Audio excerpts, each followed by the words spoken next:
For a lot of people, 2023 was not a good year. Old wars stagnated and frontlines ground to a halt, whilst new wars and conflicts sprang up across the globe. Technology marched forward whilst benefiting the few, and everything got more expensive as world economies teetered on recession. But obviously, it wasn't all terrible, and some of the failures of this year are lessons for the future, something which has been most evident in the film business.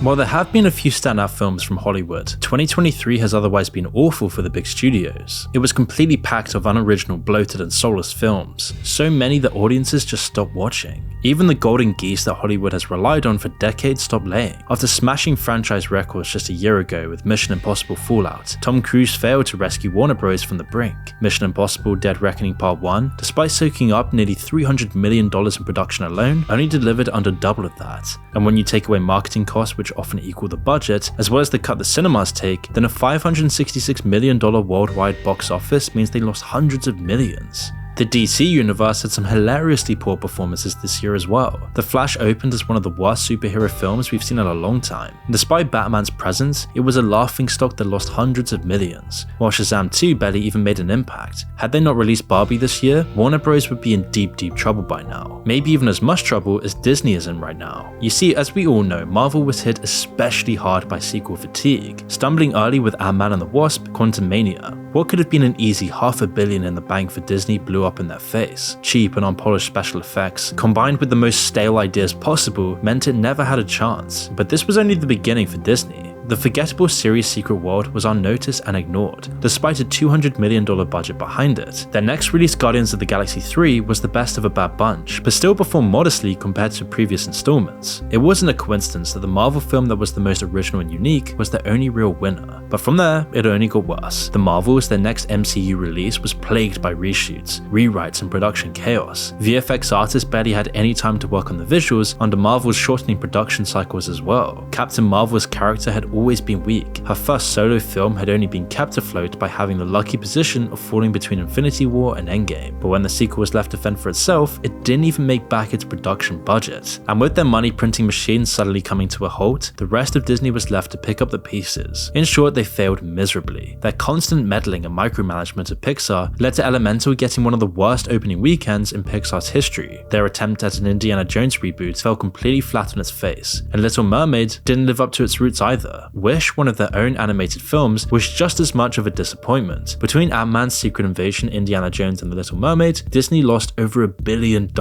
and they've been left with nothing but regrets going into the next year. This year, the constant cycle of sequels and remakes finally brought down Hollywood's house of cards. $300 million franchise films barely made a dent, whilst innovative and creative films almost overperformed for lack of competition. And whilst it's been a rough year for blockbuster films in general, the few successes will hopefully push the studios in the right direction again. If they don't wake up and smell the coffee, they could be in for an even worse 2024. But one thing that film does have going for it is that it's relatively sheltered from the disruptive effects of the online world. News and TV haven't been so fortunate, getting replaced by online content and social media at the fastest pace yet. But what might have led to a more free and open society has instead only worsened the existing divisions in society. On the surface, social media companies have been extending and tightening their grip over their users. Reddit, once considered one of the last bastions of free speech, has fallen even further into a world of corporate safe spaces and censored discussion. Their major gamble was to effectively shut down third-party apps and other ways to use the site without their watchful eyes on your data. In May of 2023, they announced that they were locking out third-party developers from their code unless they paid insanely high fees for the pleasure. Reddit is making a change saying, if you want to use our data for your own app, there are a lot of third-party Reddit apps out there, very popular ones in fact,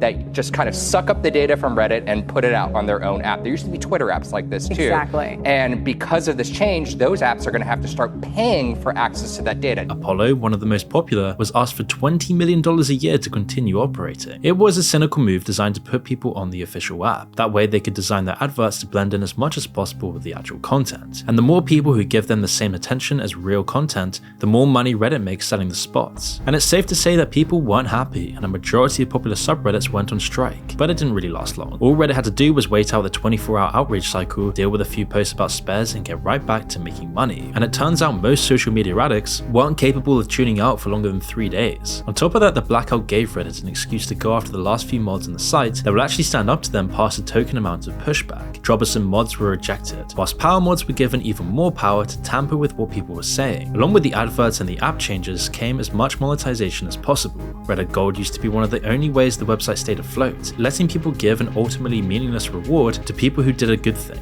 It was mostly harmless and a nice alternative to just throwing the money away. With the collapse of Silicon Valley Bank and general drought in venture capitalist billions, tech businesses have been squeezing their users as much as possible. It's led to other social media companies and tech giants following exactly the same script that Reddit's been using. They've monetized as much as possible, and one new development is Meta's plan to introduce an ad-free subscription service for their platforms in Europe. It came after the EU demanded that users actually be given an option to reject tracking and invasive data theft, so Meta responded by offering a paid service for people to avoid it.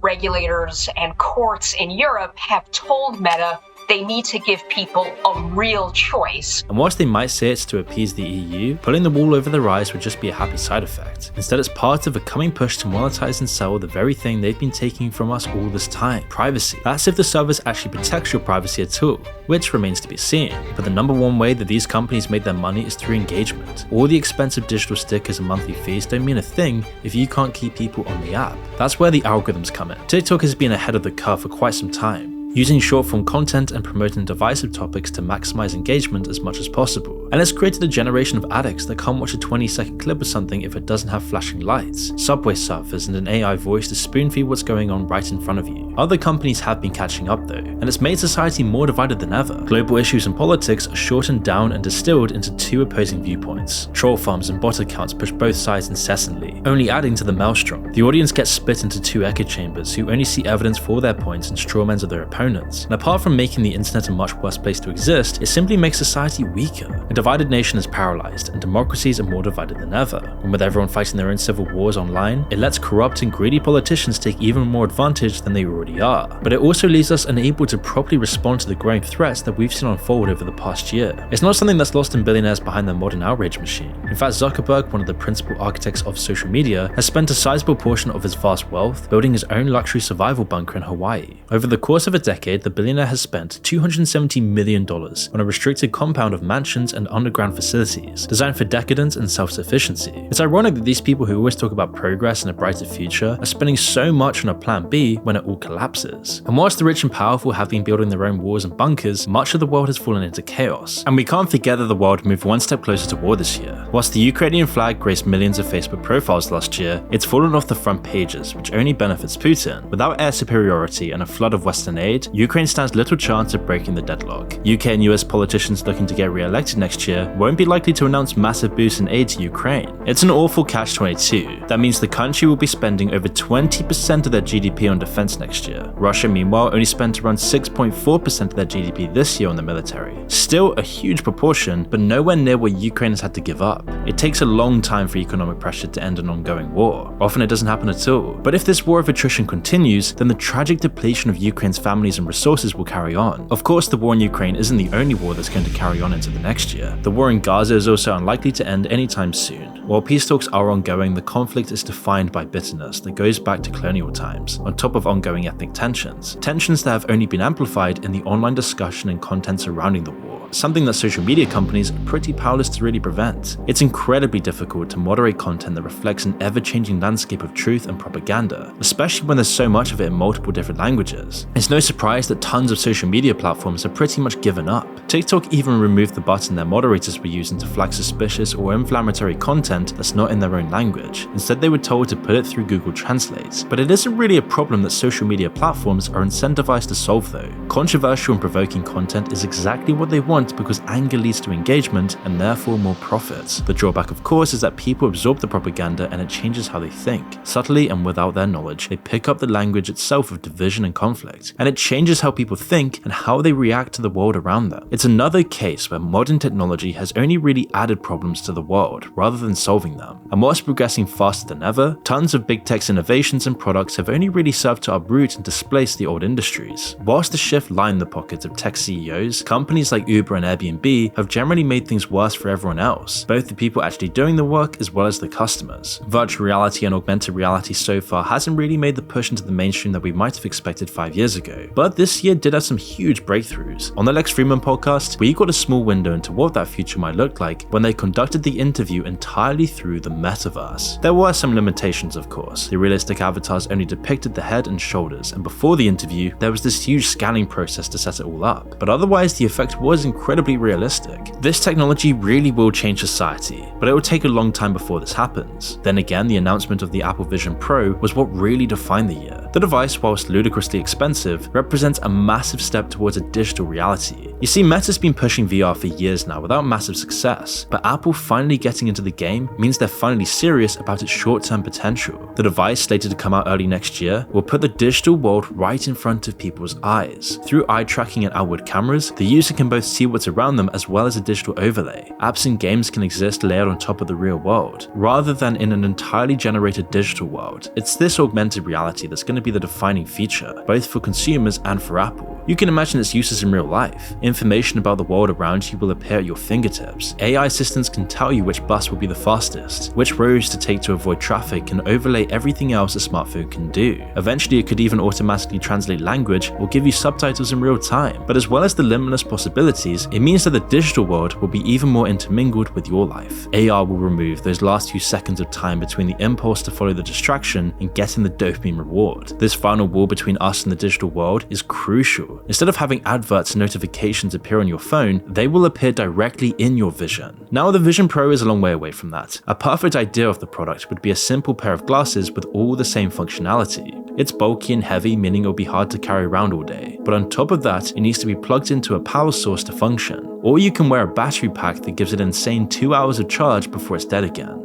We might not see everyone walking around with VR headsets in the next 6 months, but this year was the first year where it truly became a possibility. It doesn't matter that it's the same cheap Chinese knockoff junk that Wish has been selling for years, people are eating it up anyway. But the low prices of today are an illusion meant to get people hooked. In a year or two, they'll all shoot up once the user base has been established and the initial investments dry up. And this is just like TikTok and all these other Chinese social media apps that have taken over the West in 2023. And as TikTok got grilled and almost banned by the American government, people started waking up to how dangerous China truly is. And Temu just represents that, getting everyone hooked to Chinese products and then extorting the population. But you see, the most insidious part of Temu's operations outside of China is the gamification of consumption. By using loot box systems, mini-games with prizes, and spending quotas, they've turned getting people addicted to shopping into a science. People that are vulnerable to these tactics end up spending tons and tons of money on useless junk they don't need. The low prices, flashing colors, and hollow sense of satisfaction make sure they keep coming back for more. This addiction then fuels sweatshops and unethical factories where the Earth's dwindling resources are made into cheap hunks of plastic that break after a few months anyway. Even the corporate staff at Temu's parent company are massively overworked. Former employees have described an atmosphere where people work nearly 400 hours every month and where multiple people have been pushed over the edge. And as Temu expands into the West, this work culture will come with it. It's a classic big tech move of taking a vice or addiction that some people have and pushing it to the extreme. The promise of cheap stuff is especially effective with how awful the economy has been over 2023. While a massive crushing recession was narrowly avoided, most world economies stagnated this year as inequality rose to unprecedented levels. For most, it was the year of the cost of living crisis. Energy prices skyrocketed, housing got even more unaffordable, and inflation remained high relative to wages. And the money that everyone lost went up the system into the ruling classes. The world's 25 wealthiest families added an extra 1.5 trillion to their bank accounts. The only question that remains is how much more can they take before the bottom collapses from under them? The world can't bear such a greedy and top-heavy 1% for too long. The scales always correct themselves, at least eventually. That's why throughout 2023, it always felt like we're living on borrowed time. Everywhere you go, there's some massive crisis looming or some society-wide problem that's only getting worse. The world is in for a rough time, but there are some signs of good things to come. While technology seems like the source of most of our problems today, it also holds the promise to solve them tomorrow. Just this December of 2023, scientists at the Lawrence Livermore National Laboratory in California successfully repeated a groundbreaking fusion reaction. While fusion has always seemingly been 20 years away, this is real progress towards nearly unlimited and clean free energy. Other breakthroughs are sure to come, which will significantly change people's lives for the better. Medical technology is in a new renaissance as well. New cancer treatments and technological advances save more lives every day. We don't hear about incremental progress. The way the world gets just a little bit better gets pushed out of our minds by the big breakthroughs or the huge news stories. things, but it is happening. We're living in a transitional period in human history, and 2023 marked this turning point. And of course, the world is changing so fast that there are going to be massive problems to deal with, but it's these times of crisis that make the strongest societies. If we can get through this without blowing ourselves up, then with any luck, we'll create a far better world for our children to inherit. 2024 might not be any better than 2023, in fact it might be a whole lot worse, but eventually the pendulum will swing back around, and the world will outgrow its current problems. In the meantime though, at least we'll probably get some better movies to watch.